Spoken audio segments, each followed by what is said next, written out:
Hey, loyal listeners, it's the season of gratitude, and you know what that means. Time to say thanks to your pal Bootleg Craig for sneaking another bonus episode into the main feed. That's right, it's another edition of Bootleg Craig's Pirate Patreon Radio. Did you know that you can go to patreon.com/Magic Tavern to become a supporter of the podcast and get bonus content like this all the time? Oh yeah, just imagine yourself listening to bonus episodes plus ad-free versions of the main show while your loser family eats turkey and watches football. More about the Patreon later on, but for now, sit back, relax, and enjoy episode 1 of everyone's favorite Foonish antique show, Momentos. Oh, Momentos. Oh yeah.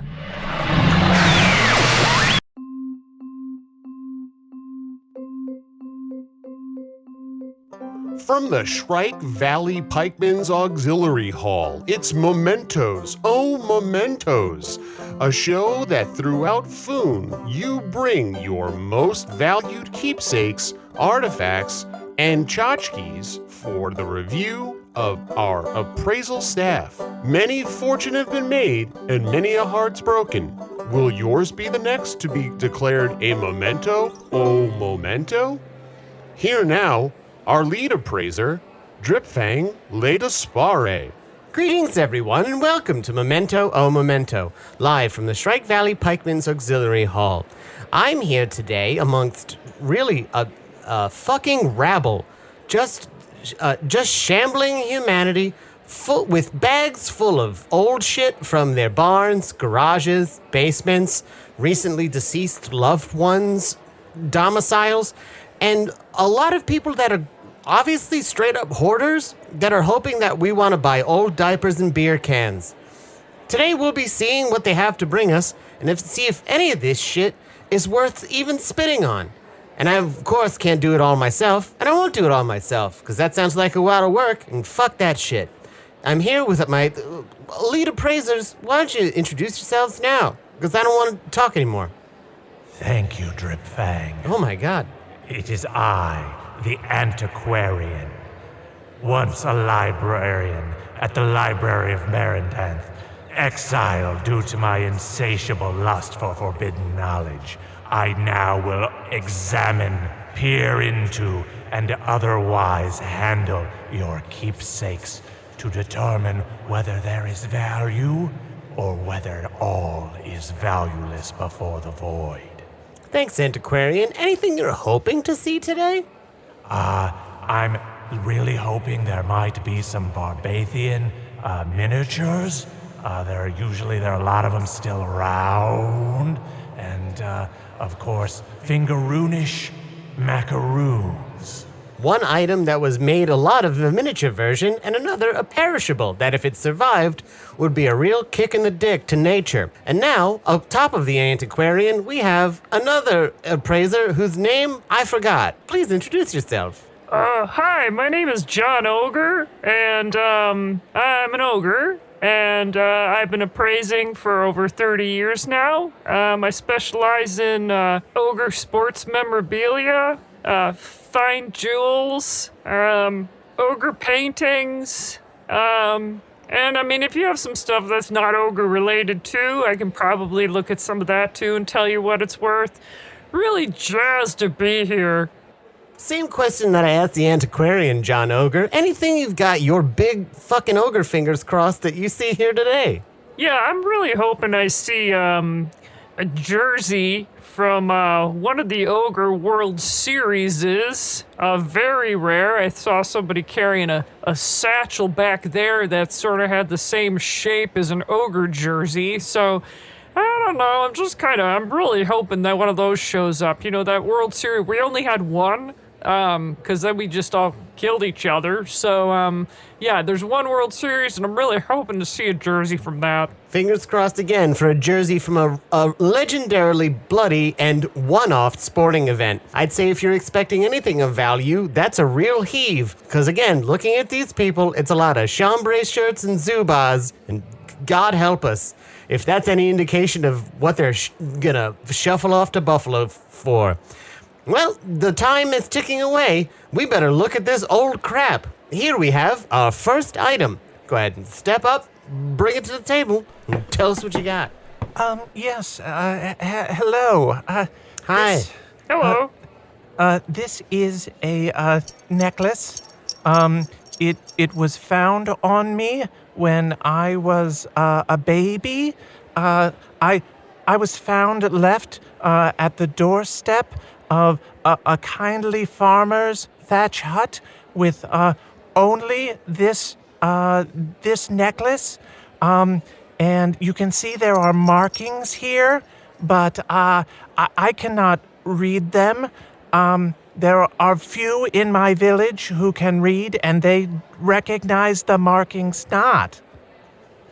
All right, I'm going to point this to the Antiquarian first round of appraisal, because what I'm seeing here is a lot of rune work on this necklace. Maybe you, with your vast knowledge of library sciences, will be able to uncover some of this rune work. I touch my hand along the markings. Okay, that's creepy as fuck. I'm going to stop you right there. I'm going to back you away from that. I was not expecting to have the wrong sort of goosebumps from your appraisal. First of all, necklace bearer, what's your name? What do we call you? The farmer simply calls me boy. All right. Is that what you'd like us to call you, or would you like to pick a new nomenclature? It has always been said to me in great kindness, so boy is fine. Boy, it is. It's a real Kratos Atreides vibe here today. Okay, is that the kid's fucking name? I'm quoting lore from a deep work of long ago. This necklace has a certain amount of sentimental value, I'm assuming, because it's the only thing that you were bearing when you had it. That is correct. You understand, yes. Great. John Ogre, could you evaluate this in any way that doesn't creep me the fuck out, unlike the Antiquarian? Yeah, when you first brought this up to the table, I got really excited, I thought, wow, haven't really seen something like this in a long time, something that you're born with, almost chokes you to death, and I thought, this is something else, but, unfortunately, boy, I gotta be honest with you, I think you've been had. This looks like a fake. This looks like a fake right here. I can't tell 100%, but this, I showed it around to the other ogres, and they thought it might be a fake as well, so I'm not sure what it's worth. And looking at it, sorry, I'm another ogre. My name's Don Ogre. Hey, Don. Hey, John. And in evaluating this, it looks like that this was trying to pass itself off as some sort of ivory necklace, and most of it looks like to be old breakfast cereal with twine strung through it. Yeah. Thanks, Don. Sorry, boy. Yes, sorry, boy. It seems that, Antiquarian, do you want to follow up with any of this in a way that doesn't make me want to jump off a roof? Probably not. All right, fair enough. It should be noted for everyone at home that the Antiquarian is just a giant head. It's the only aspect of him that we can truly see. I once was more, but now all is lost. Again, John, how much would you give in exchange for the boy's breakfast cereal necklace? Probably no gold, and I just eat it. Antiquarian? I would probably offer a single copper and stare deeply at the markings. And then, the copper's kind of, a pittance. I would probably eat it as well. Yeah, and I would have to say the same thing from you, boy. If I'm really, honestly evaluating it, it's old food with string in it. And like John said, it's a marvel that you didn't choke. You shouldn't put jewelry on a baby. So it's a marvel that you didn't choke on it at all. So what I would really give you is a handshake and a good luck. And a small book of names that you could choose something other than boy from. There's no sugarcoating this. It's worthless. Oh, okay, well, thank you. Perhaps I will find another way to buy medicine for the farmer. Talk to a doctor. Best of luck. Momentos is touring the Shrike Valley. For anyone who is going to be in the upper eastern quadrant area, we're going to be at the Provost Malloy Memorial Banquet, evaluating any books or rarities that you might have. Stop on by, and we'll memento you right in a nutsack. Again, we have another item that's been brought to the table. Item bearer, state your prize and your case. Take your time.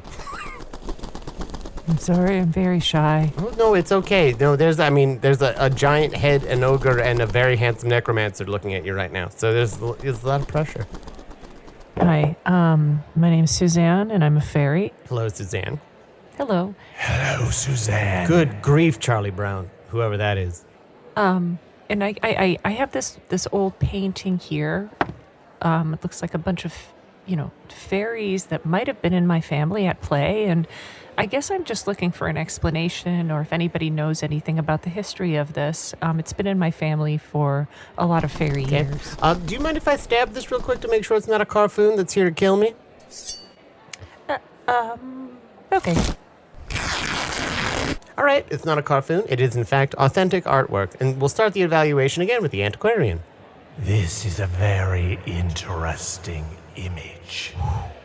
The fairies involved here are both laughing and at the same time crying with their eyes, or crising.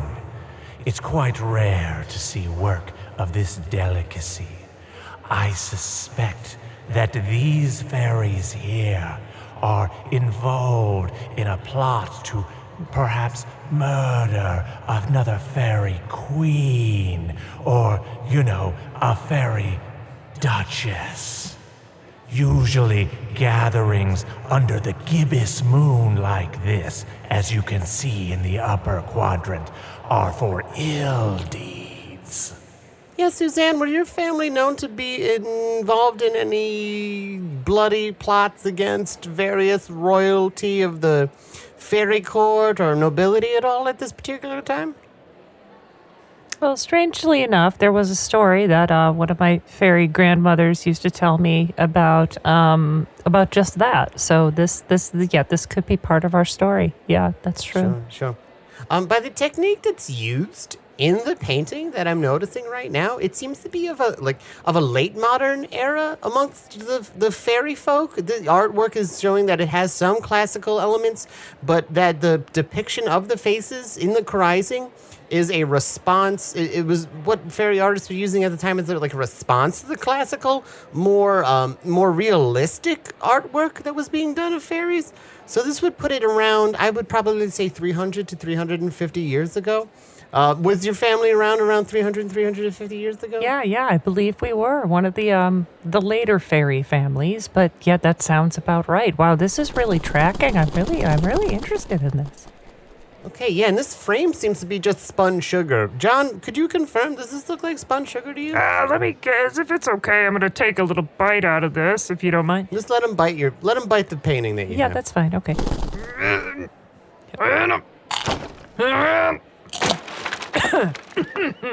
Yeah, that's spun sugar, and wow, this is a beauty. Once again, when you walked up to the table, I was like, this has got to be a fake. But I don't think it is. I think this is real. This is an absolute real fairy piece, and I'd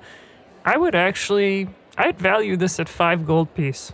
I would agree with that price amongst human folk, but perhaps it is noteworthy that there's been a recent resurgence of interest in fairy coups among the fairy community themselves. I believe you could get up to 3 changeling children for this. Wow, that's a great call. I got to agree with you on that. Yeah, I'm going to go with 3 changeling children as well. Very nice piece. Very nice piece. Fun fact about my collection, I have a fairy koozie, which I put various drinks in to keep cold when I'm getting drunk on a pontoon boat. But yeah, I would have to say the amount of changeling children that my fellow adjudicators have given you. Yeah, you have a really great piece here. It's slightly undervalued now that it's been stabbed and the frame has been bitten. But other than that, I think you've got a really special piece here. Congratulations. Thanks so much. And we also use fairy koozies as well. We have funny sayings on the side of them. Fairies for fucking. Sorry, I know this. Sorry. No, it's fine. It's totally okay. Yeah, fairies for fucking. Yeah. Mine says, not bitter, all glitter. Mm-hmm. That's another popular one. Yeah. Thank you so much. Thank you. No, thank you. Yeah. Oh, there she goes. She disappeared once again. This is a very valuable painting. Mementos and Momentos will also be evaluating different items near you if you're near the Little League banquet for North Blondale, a little-known burb just to the left of the Shrike Valley. Tickets are on sale for the buffet dinner at the Village Hall, and also the buffet dinner can be stolen if you're large enough and you've got the sharp enough weapon and the guile and bravery to commit crime. Oh, don't tempt me. Don't tempt me. John will be there, and he'll be eating most of the ziti that is over a small burner. Antiquarian, will you be at that one? I will be where I will be. John, have you noticed that everything the Antiquarian says sound like he's whispering it at a tombstone? Yeah, it's all at once very soothing and really disgusting. Speaking of soothing and disgusting, our next item is being brought directly to the table by this person. Person, go ahead, state who you are and what the fuck you're bothering us about. Yeah, hi. Hello. My name is Harv Blarve. And I think I got a real corker. This is a corncob pipe that was owned by my great uncle, who was a colonel in the Shrike Valley Army. He served in the Grand Army of the Shrike Valley during the uprising of the Fourth Age. And as you can see here, there's some scoring and there are some burn marks on the corncob pipe from when he gripped it in his teeth in battle. It's a family heirloom. We're very proud to have it, but also very ashamed because of all of the things that have been uncovered about the Grand Army of the Shrike Valley during that particular encounter. We would really love to know how much this is worth. Okay, great. Thanks, Harv Blarve, and thank your parents for working real hard on that name. And we'll start with John the Ogre this time. John the Ogre, what do you see when you see this corncob pipe given to us by this fucking hillbilly? Wow. Well, Harv Blarve, I gotta say, sorry. You're saying it right. It's pronounced Harv Blarve. Thanks, Harv Blarve. Sometimes it gets stuck in your throat a little bit. That's what it's, yeah. Our family was named while the doctor was choking to death. Oh, that makes sense. Beautiful family name. Once again, got real excited when I saw this corncob pipe come through the line. I was a little worried because you had it in your mouth, and I thought, oh boy, he could be really messing up a family heirloom there, but now I see that it is part of your family. The spit is just going to stay on there, so that's okay. Harv, let me ask you something. You said this was from the fourth part of the war. What was that? The fourth. It was the uprising of the Fourth Age. The uprising of the Fourth Age. Now, I'm glad you said that, because a lot of people would look at this pipe and go, this might be from the uprising of the Fifth Age. And no, because you can tell by the specific corn niblets on the side here that this is from the Fourth. This is from the Fourth. So you got a real piece here, and I think I'd be interested in knowing what other people think the value is. I mean, I have my guess, but this could be a real shocker. A real shocker. Okay, Harv, it seems like you might have something here.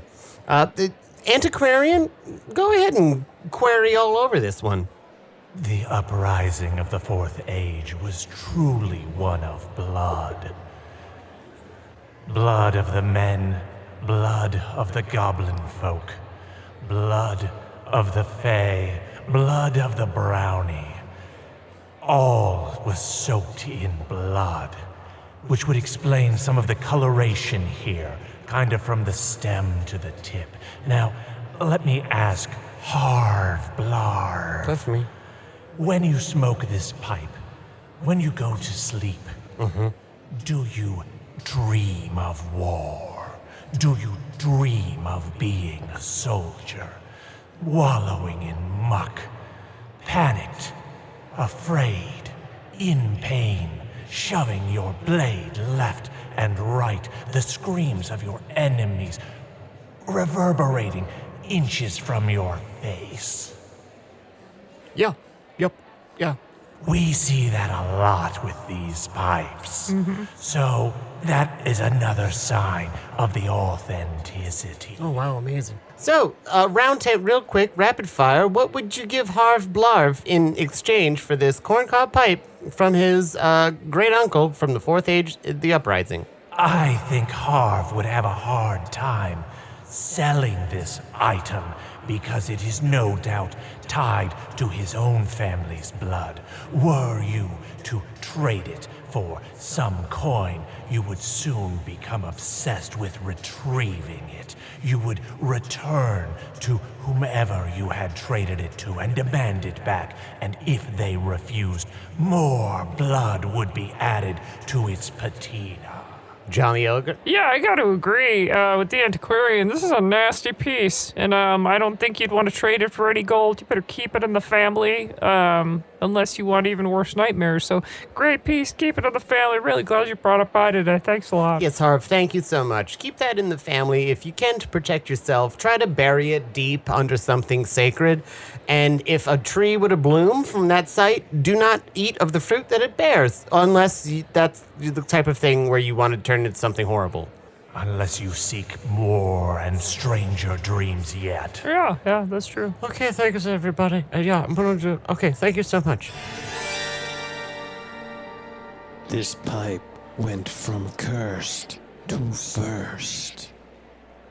Thank you, Harv Blarve. We're going to take a quick break here at Momentos, Momentos, and really wash the memory of most of those things that we've seen out of our eyeballs. We'll be right back to see more stuff people probably found at a dead person's house.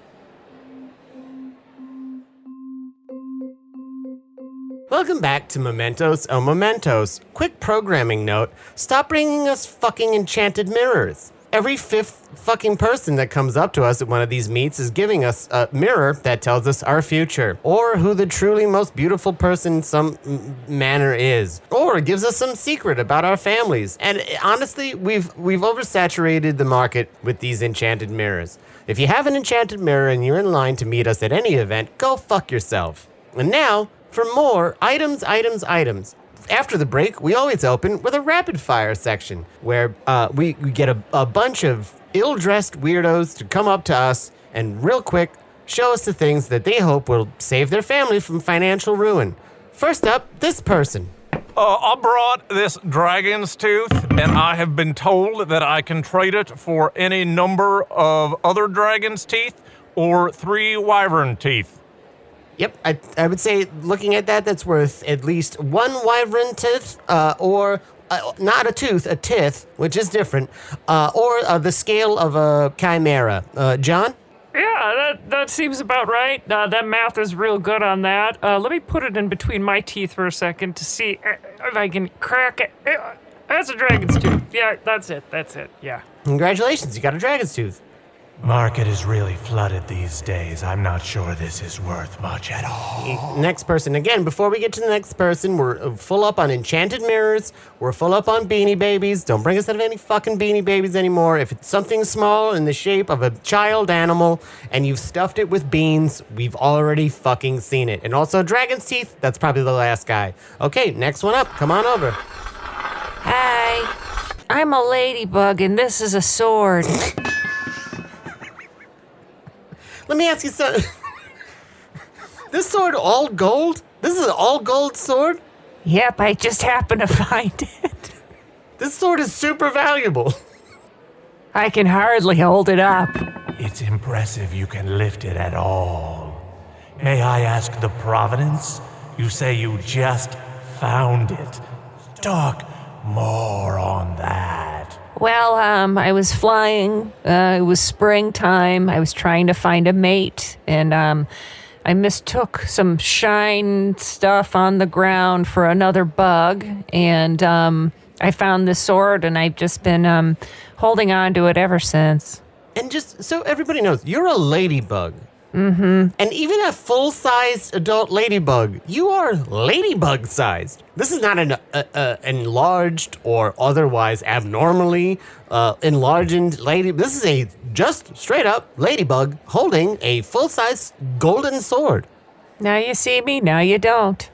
I'm trying to pick the sword up with my tongue, and it is a normal-sized Get sword. your tongue off the sword. I want to establish this is not a magically light sword. John, can you heft this sword at all? Oh my goodness. I mean, I have ogre strength, and, this is. First of all, I'm terrified. I'm going to smash this ladybug with my ogre You gotta be hands. careful. So I got to be careful here. And this. The heft on this thing is really heavy. This is an unbelievable find. Usually something you don't see that often.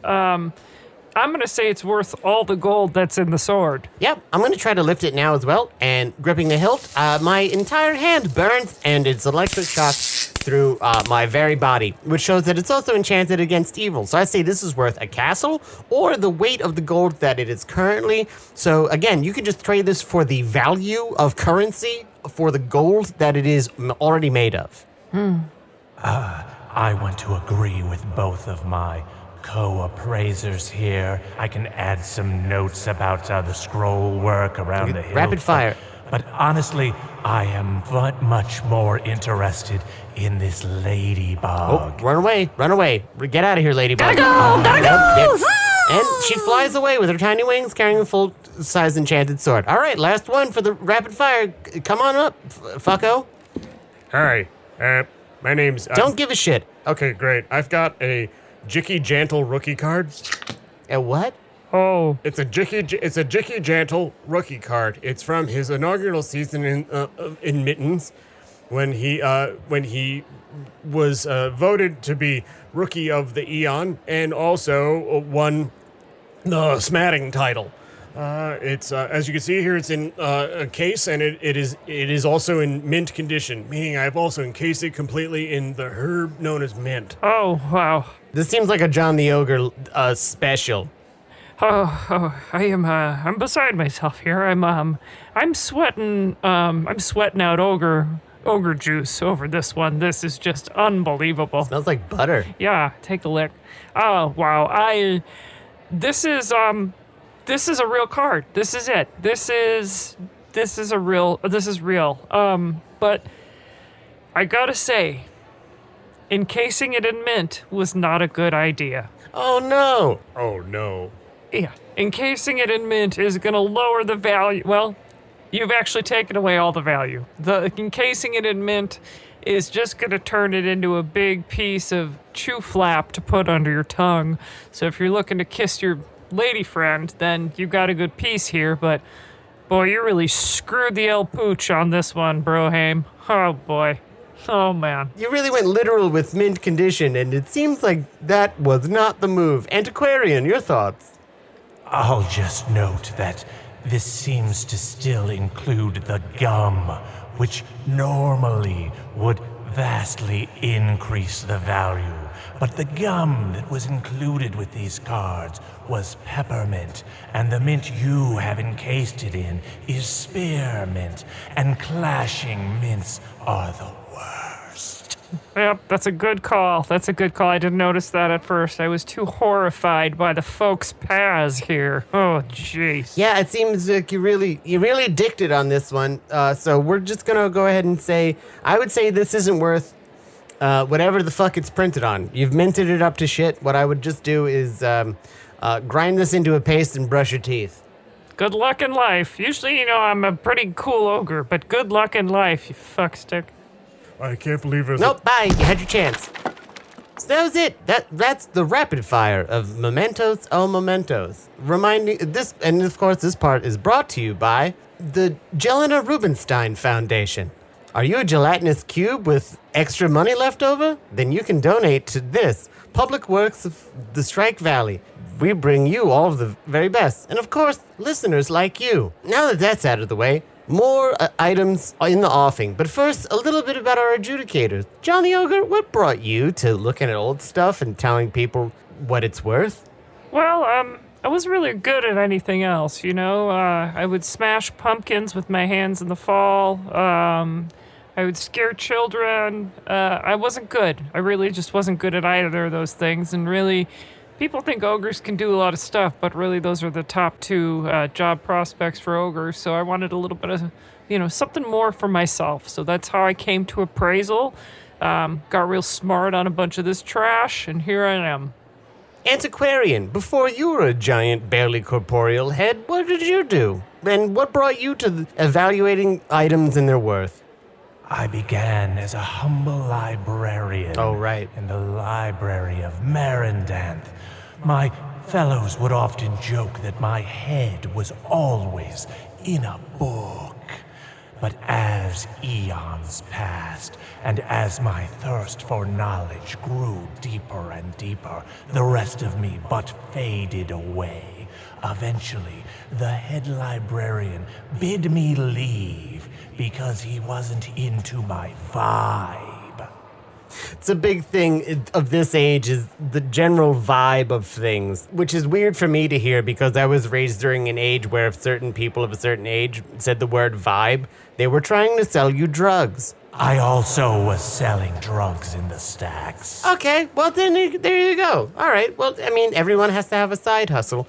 And sometimes the things that are a side hustle are the things that you're selling to us. Here's our next item here at Momentos. Oh, Momentos. Yeah, hello. Yes, this is my statue. You can see. Oh, we're out of the is rapid fire part. You can tell us who you are. Oh, yes, hello. My name is Svorn, Gvornsnorn, Worth it. and I am an adventurer. I am what you call a rogue. I move quickly. I sneak up behind my enemies. Sometimes I stab them. Sometimes I steal things right from their belt. And I was in a dungeon, and I found this statue of pure crystal that seems to be an archer screaming. Her hands are shown up in front of her face as if she is gazing upon something terrifying. And that is how I found her. And I said, this must be worth something, and maybe I should leave now with this statue before I go any deeper. And count myself lucky. Okay, so it's a crystal figure of someone who is terrified. Now, by the carvings, it looks like this is not an amateur work. This was done by a craftsperson, by somebody who works specifically with crystals. And as we all know about crystals these days, a lot of them are used for like bullshit healing. So this seems, from what I know about these crystals in these shapes, it might have been something that was carved in order to capture something that was troubling the previous owner, like an illness or some sort of run of bad luck, or just generally something that they were using to blame the bad choices that they were making in life on, other than just facing it. Now, John, you're nodding along with this as well. You seem to be resonant. The bad choices and trying to solve them part really seems to resonate. Do you have any insight on this crystal piece? Yeah, I've seen statues similar to this representing murder, genocide, the killing of a lot of people. So I think you're right on there. I know, I hate to argue with you, sir, but you said an archer screaming, but I'm not sure if it's... The face looks like screaming to me. Oh, no, I agree with the screaming part. I'm not sure about the archer part. This could just be a random figure of some sort. Strong fingers. She has strong fingers. It could be a witch. It could be, I don't really want to make any guesses on what kind of figurine this is. I don't know. But, this does look like some sort of murderous genocide statue that, you don't want to put next to your sleep station at night, That's a great, honestly, now that I'm looking at the base of this piece, what it's mounted on, it does seem to have some markings on it that would indicate that is in fact a genocide piece. Something that, there is... the two crossed swords that are leaking real blood, that's usually an indication that you're dealing with something that is for a palpable sense of murder. Did you feel any of that when you initially touched the piece, our rogue? Well, I was just kind of second-guessing my decision to enter this particular dungeon, so it's hard to separate any sense of dread I got from the statue vis-a-vis the overall sense of dread I felt in the dungeon. Sure. Yeah. Antiquarian, any insight on Dungeon Crystal? I hate to disagree with your assessment, Dripfang, but I am looking now for a signature, an artist's mark, the claim that art has been made into the world, and I am finding none. I wonder if it's possible that this was, in fact, an adventurer forcibly turned into a statuette. Oh. That is wonderful insight. Rogue, would you like to ask this statue if it was an adventurer that was turned into crystal? Well, would it consider me a rescuer or a thief of its body, or can it hear me still? I mean, that's between you guys if this thing is sentient. If it isn't, then I hope not. It has been in my bedroom for the last few months, and it has seen some things, like not crazy things, but still personal things. Normally, by the guidelines of this sort of program, we wouldn't engage in that sort of delving, but because I'm running it, I'm going to absolutely demand that you ask this crystal statue whether it is real or not. All right. Hello, little statue. I wonder if you were once alive like me, and if so, whether or not you ever did lazy pooping, where you poop in bucket in bedroom instead of going to poop room because it's cold outside. And Oh gosh, the blood is flowing. It's flowing. Okay, even. if that's an answer. Antiquarian, is that an answer? Because the blood is just pouring out of this thing like a burst wine cask. I am going to consider myself vindicated. Okay, there you go. There's your answer. Rogue, you have the soul or trapped essence of a fellow adventurer in the form of a terrified crystal woman. She's seen you do what you've only described as utter filth. So can she be freed, or ought I destroy? What is the right thing for one to do? Oh, sorry, we only evaluate the actual value of the item. We can't tell you how to free it or how to deal with anything that is actually imparted or imbued with wisdom or spirit. So, I mean, if all things considered, you have a valuable piece on your hands. I think if you wanted to, Do you want? I am uncomfortable. I absolutely, positively don't want this. I will not take this from you. I'd like to get as far away from it as possible, but if you could trick some rube into giving you something for it, I'd say this is worth 2 horses. Yeah, Dripfang, I agree. That's good. Yeah. Okay. Okay, best of luck, and thank you so much for bringing this and for sharing your story. They said this is worth 3 horses if anyone wants to make a deal. The results of this accursed appraisal are crystal clear. The final stop on Momentos Momentos Shrike Valley tour will be at the last place that you would think, the Cathedral of All Bellows. That's right, we're taking over the inside of the church that is the most grand within the Shrike Valley, even though we haven't told them that we're going to be there. Tickets will be your own willingness to go inside of a sacred place that we're making profane. There will also be corn dogs and balloons for the kids. Come on out. The date is, you'll have to find out for yourself. All right, we have another person who's going to give us an item that is basically, for most people, the equivalent of a lottery ticket. Come on up. We'll try not to make you sad. Hi, my name's Sultanna. I'm the witch who owns Pooters, the bar in town. And Sorry. I'm sorry. I'm sorry. I didn't mean to. Yes, Yes, I'm Sultanna. I own Pooters in town. And so when I bought the bar, this was hanging on the wall. It was the only thing left in there. It's some sort of silver platter. Are you? Damn it! Is this an enchanted mirror? It's got something etched on it. I can't really tell. But when I look into it, I can't see myself. But then sometimes I do see myself. So it was left in Pooters. And I guess I'm just trying to get a read on it. Damn it! It's another goddamn Pooters enchanted mirror. Fuck. Okay. I mean, Antiquarian, if you want to take a gander at this, but I told the producers no enchanted mirrors. Like, talk to people in line before we do this. Anyway, sorry, go ahead. The platter is looking back into me. Of course it fucking as is. I see it.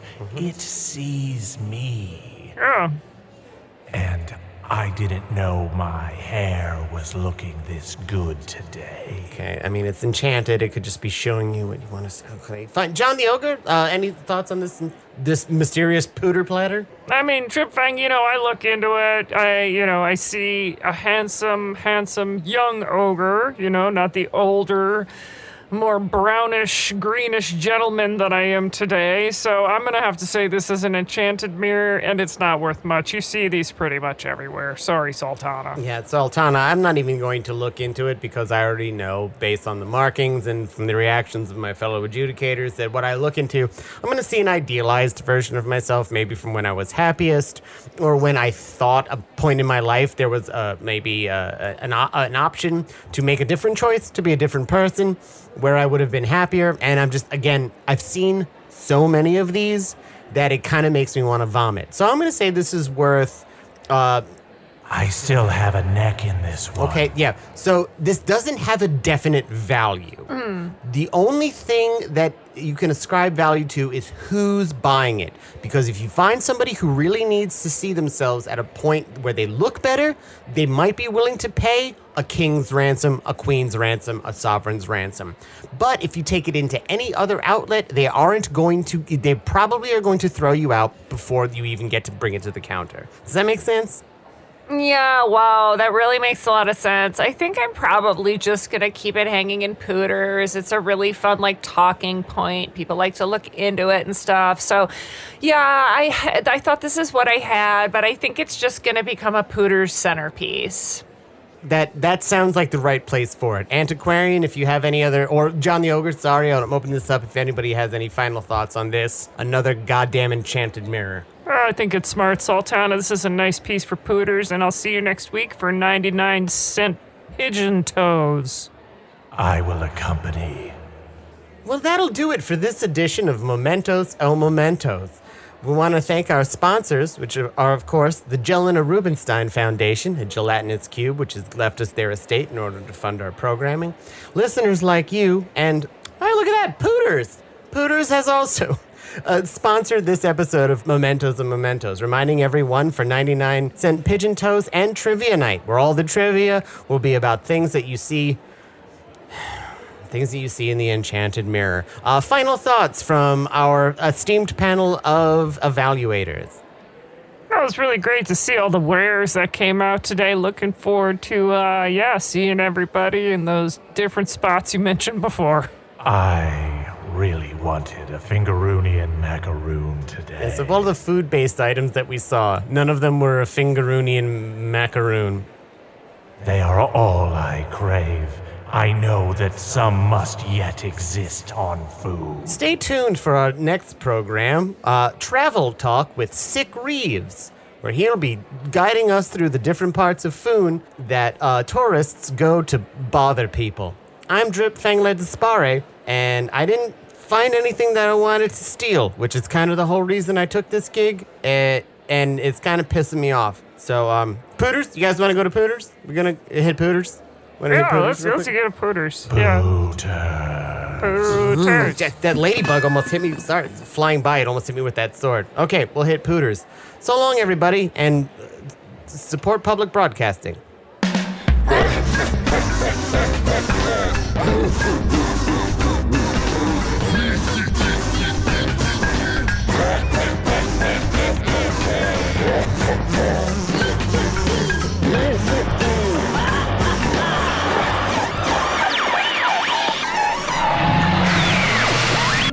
Oh yeah, baby, I love antiquing. And did you know a brand new episode of Momentos, Oh Momentos drops this December? If you want to hear it, you better join the Magic Tavern Patreon right now. Just go to patreon.com/Magic Tavern to become a patron. For only $5 per month, you not only support our independent production, but you get some pretty sweet benefits like 2 new bonus episodes every month. And that's not all. You get a monthly newsletter from the hosts, early access to live events, access to the Magic Tavern Discord with a quarterly virtual meet and greet with the hosts, and the full back catalog of bonus content ad-free, including every single Magic Tavern spin-off series. Plus other unscheduled surprises. To become a patron right now, just head on over to patreon.com/Magic Tavern. Dripfang, LeDesparé, Don Ogre, Harv, Blarve, and others were played by Kevin Sciretta. Kevin can be seen on Fridays and Saturdays performing with Improvised Shakespeare Chicago at I.O. Chicago. You can also hear riffs and jokes that he wrote in Season 13 of Mystery Science Theater 3000. For Season 13 and all past seasons of MST3K, go to gizmoplex.com. John Ogre, Suzanne the Fairy, Ladybug, and Sultanna from Pooters were played by Beth Melewski. You can also see Beth playing with Improvised Shakespeare Chicago. Tickets and info at ioimprov.com. The Antiquarian, Boy, Svorn, Gvornsnorn, and others were played by Chris Rathjen. Chris would like to promote taking a long walk, maybe by the river. This episode was produced by Matt Young, post-production coordination by Garrett Schultz, associate producer Anna Havermann, special assistance by Ryan DiGiorgi. This episode was edited by Tim Joyce, logo by Allard Laban, theme by Andy Poland. That's all for this week, but don't forget tickets are available now for Hello from the Magic Tavern Live, Thursday, January 11th at 8 p.m. at Chicago's Thalia Hall. Get your tickets on the show page at hellofromthemagictavern.com. And I'll see you next time, babies. Oh, yeah.